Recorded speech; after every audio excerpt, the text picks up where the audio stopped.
Assalamualaikum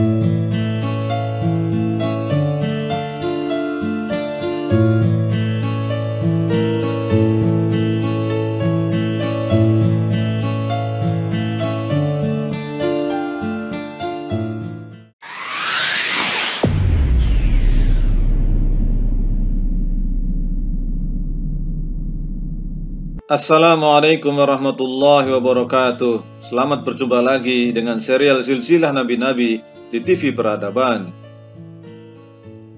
Pada episode ke-27 bagian kedua kali ini, kita akan mengupas lebih dalam tentang silsilah dan kisah Maryam binti Imran saat berada dalam masa kehamilan hingga proses kelahiran Nabi Isa alaihissalam dan masa akhir kehidupan Bunda Maryam.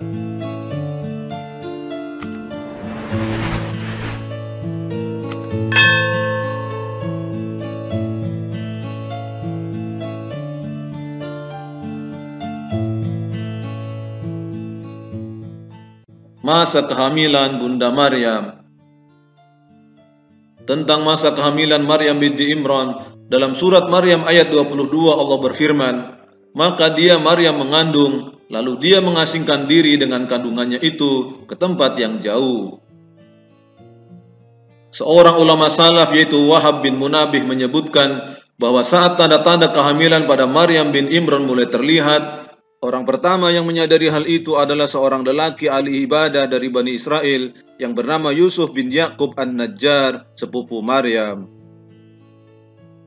Ia kaget melihat hal itu karena seperti yang ia ketahui, Maryam adalah sosok yang sangat taat beragama, suci dan ahli ibadah. Namun demikian, ia melihat Maryam hamil tanpa ada suaminya. Suatu ketika, Yusuf bin Yaqub An-Najjar berkata kepada Maryam, "Wahai Maryam, adakah tanaman yang tumbuh tanpa benih?" Maryam menjawab, "Ya, ada." "Lalu siapa yang menciptakan tanaman yang pertama?" Yusuf melanjutkan, "Adakah seorang anak lahir tanpa adanya lelaki atau ayah?" Maryam menjawab, "Ya, ada. Allah menciptakan Adam tanpa lelaki atau ayah dan tanpa perempuan atau ibu." Yusuf pun berkata, "Kalau demikian, beritahukan kepadaku berita yang sebenarnya terjadi." Maryam pun berkata sebagaimana dalam surat Ali Imran ayat 45, "Sungguh Allah menyampaikan kabar gembira kepadaku tentang sebuah kalimat atau firman darinya, yaitu tentang seorang putra, namanya Al-Masih Isa putra Maryam, seorang terkemuka di dunia dan di akhirat, dan termasuk orang-orang yang didekatkan kepada Allah. Dan dia berbicara dengan manusia sewaktu dalam buayan dan ketika sudah dewasa, dan dia termasuk di antara orang-orang soleh." Sementara riwayat lain menyebutkan bahwa yang menanyakan hal tersebut adalah Nabi Zakaria. Wallahu a'lam. Imam As-Suddi meriwayatkan dengan sanadnya dari para sahabat bahwa suatu ketika Maryam menemui istri Nabi Zakaria. Kemudian istri Nabi Zakaria berkata kepada Maryam, "Apa kau menyadari bahwa aku tengah mengandung?"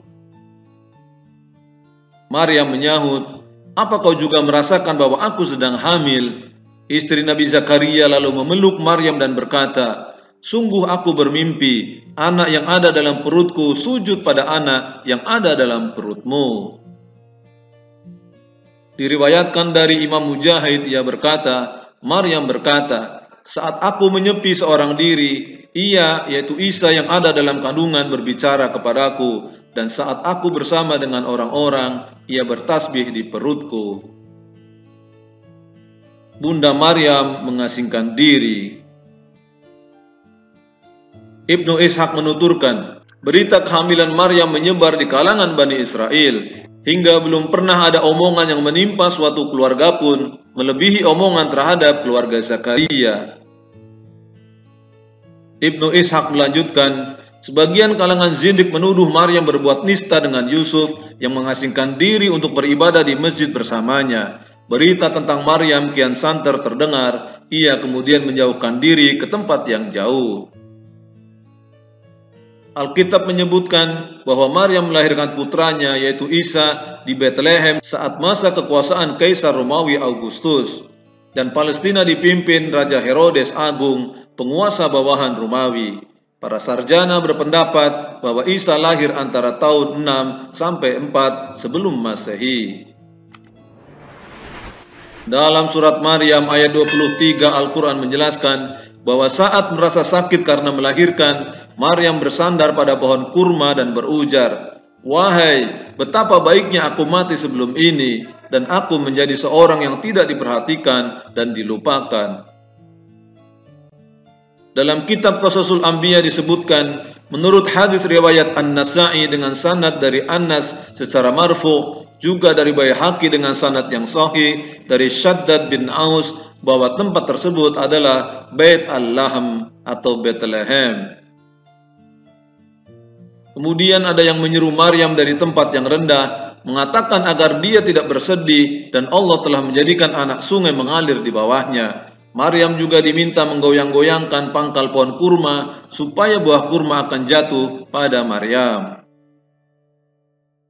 Maka dengan buah kurma yang matang itulah Maryam binti Imran makan dan minum. Maryam juga diperintahkan untuk tidak berbicara kepada siapapun pada hari ini sekiranya ada orang yang mendekatinya. Berdasarkan hal inilah, kemudian Amr bin Maimun bin Mihran al-Jazairi, seorang ulama tabi'in yang wafat pada tahun 145 Hijriah, mengatakan, tak ada asupan yang lebih baik dari kurma matang dan kurma muda bagi para wanita nifas. Terkait sosok yang menyeru Maryam tersebut, Imam Ibnu Katsir menyebutkan bahwa sebagian mufasir menyebutkan bahwa dia adalah Jibril, sedangkan sebagian mufasir yang lain menyebutkan bahwa dia adalah Isa putra Maryam yang masih bayi. Tuduhan keji Bani Israel terhadap Maryam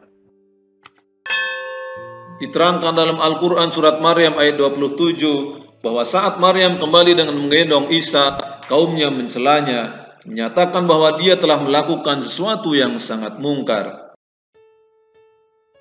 Mereka juga menyatakan, "Hai saudari Harun, ayahmu bukanlah seorang yang buruk perangai dan ibumu bukan seorang pezina."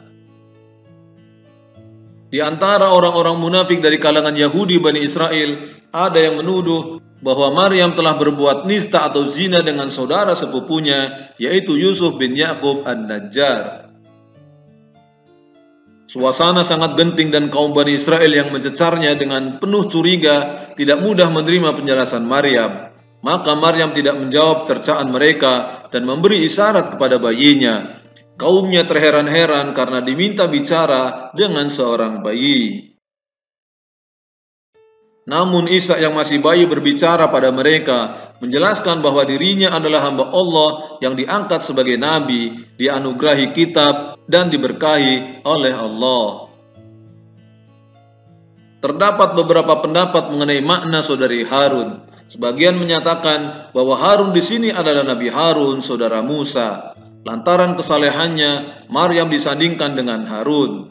Harun dan Musa sendiri juga memiliki kakak perempuan yang bernama Miriam. Disebutkan bahwa dalam bahasa Arab, kata saudari atau putri dapat merujuk kepada hubungan kekerabatan dan keturunan yang lebih jauh dan luas, juga untuk pertalian spiritual. Sedangkan dalam kitab tafsirnya, Imam Ibnu Katsir menyebutkan bahwa Maryam memang memiliki saudara bernama Harun, namanya sama dengan Nabi Harun. Wallahu a'lam. Alkitab menyebutkan bahwa saat kelahiran Isa muncul bintang di timur, membuat sekelompok orang Majusi datang dari timur menuju Palestina untuk menemui Isa. Kedatangan mereka diketahui oleh Raja Herodes Agung, dan Herodes kemudian mengumpulkan para imam dan ahli Taurat, menanyakan mengenai tempat Raja Mesias yang dinubuatkan akan lahir. Mereka menjawab bahwa dia akan lahir di Bethlehem. Herodes kemudian memanggil orang-orang Majusi tersebut dan meminta mereka mencari keberadaan bayi tersebut dengan teliti. Bila telah menemukannya, Herodes meminta mereka melapor padanya dengan alasan bahwa dia akan datang dan menyembah anak itu sendiri, padahal dia berniat membunuhnya. Setelah menemukan Isa, orang-orang Majusi tersebut memberi penghormatan dan memberikan persembahan berupa emas, kemenyan, dan mur. Orang-orang Majusi tersebut kemudian kembali pulang ke negerinya melewati jalur yang lain karena mereka diperingatkan dalam mimpi untuk tidak menemui Herodes. Yusuf juga mendapat mimpi yang memperingatkan agar membawa Isa dan Maryam ke Mesir karena Herodes berniat membunuh bayi tersebut. Herodes yang mengetahui bahwa dia telah diperdaya orang-orang Majusi tersebut kemudian memerintahkan agar membunuh semua bayi laki-laki di Bethlehem yang berumur 2 tahun ke bawah. Isa, Maryam, dan Yusuf sendiri di Mesir sampai kematian Herodes. Herodes diperkirakan mangkat pada tahun 4 sebelum Masehi. Setelah kematiannya, wilayah Palestina dibagi-bagi untuk 3 putranya, Herodes Archelaus, Herodes Antipas, dan Herodes Filipus II. Secara resmi, mereka tidak menyandang gelar raja sebagaimana ayah mereka. Archelaus menyandang gelar etnak, sedangkan Antipas dan Filipus bergelar tetrak. Sebagaimana ayah mereka, ketiganya juga penguasa bawahan Kaisar Romawi.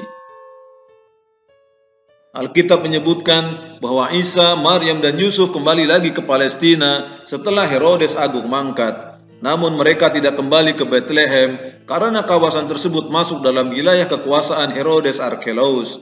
Akhirnya mereka tinggal di kawasan Galilea atau Palestina Utara di kota Nazaret. Galilea masuk dalam wilayah kekuasaan Herodes Antipas. Al-Quran tidak menerangkan kehidupan Maryam setelah kelahiran Isa. Dalam Alkitab disebutkan bahwa Maryam muncul beberapa kali bersama Isa seperti saat menghadiri pesta pernikahan di Kana di kawasan Galilea. Alkitab menyebutkan bahwa Maryam kemudian tinggal bersama salah seorang murid Isa yang diidentifikasikan sebagai Yohanes. Irenes dan Eusebius dari Kaisarea menuliskan bahwa Yohanes kemudian pergi ke Efesus di kawasan Anatolia Barat dan dipercaya Maryam ikut bersamanya. Al-Quran dan Alkitab tidak mencatat akhir kehidupan Maryam. Pada akhir abad keempat Masehi, Uskup Epifanius menulis tentang pencariannya pada tradisi-tradisi yang dapat dipercaya mengenai nasib akhir Maryam dan ketidakkemampuannya untuk menemukannya. Penyelidikannya menunjukkan bahwa ada 3 kepercayaan yang berkaitan dengan masalah ini. Dia meninggal secara wajar dan damai, atau meninggal sebagai syuhada, atau tidak meninggal. Dalam tradisi Katolik, Ortodoks Timur, dan Ortodoks Oriental dipercaya bahwa Maryam diangkat ke langit. Terkait masalah ini, sebagian meyakini bahwa Maryam meninggal terlebih dulu, kemudian dihidupkan kembali dan diangkat ke langit. Sebagian lain meyakini bahwa Maryam diangkat ke surga secara jasmani dan rohani tanpa mengalami kematian. Sementara kelompok Ahmadiyah percaya bahwa setelah selamat dari penyaliban, Isa pergi dan tinggal di India bersama Maryam sampai akhir hayat. Diyakini Maryam dikebumikan di kota Murree, Pakistan, dan makamnya berada di Maimari, Daastan, Pakistan. Ada beberapa tempat yang diyakini sebagai makam Maryam. Pertama adalah makam Bunda Maria, sebuah makam Kristen di lembah Kidron di kaki Bukit Zaitun, Yerusalem, yang diyakini oleh umat Kristen Timur menjadi tempat makam dari Maryam binti Imron. Tradisi Kristen Timur menyatakan bahwa Maryam meninggal secara wajar, kemudian dibangkitkan kembali dan diangkat ke langit. Tempat kedua yang juga diyakini sebagai makam Bunda Maryam adalah Maimari Daastan, Murree, Pakistan, menurut kepercayaan Ahmadiyah. Sementara bagi kaum Nestorian, Bunda Maryam diyakini dimakamkan di Mari, Turkmenistan, dan umat Kristen Ninawa meyakini bahwa Bunda Maryam dimakamkan di Arbil, Irak Utara. Sebuah tempat di Turki bernama Meryem Ana Evi atau Rumah Bunda Maryam diyakini sebagai tempat yang pernah ditinggali Maryam pada tahun-tahun terakhirnya. Tempat ini terletak di Gunung Bulbul atau Bulbul Dagi di wilayah Efesus, Turki.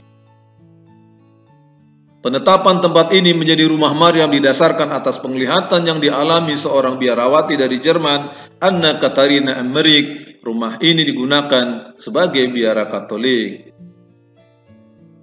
Tapi di manakah tempat makam Bunda Maryam yang sebenarnya? Wallahu a'lam bishawab.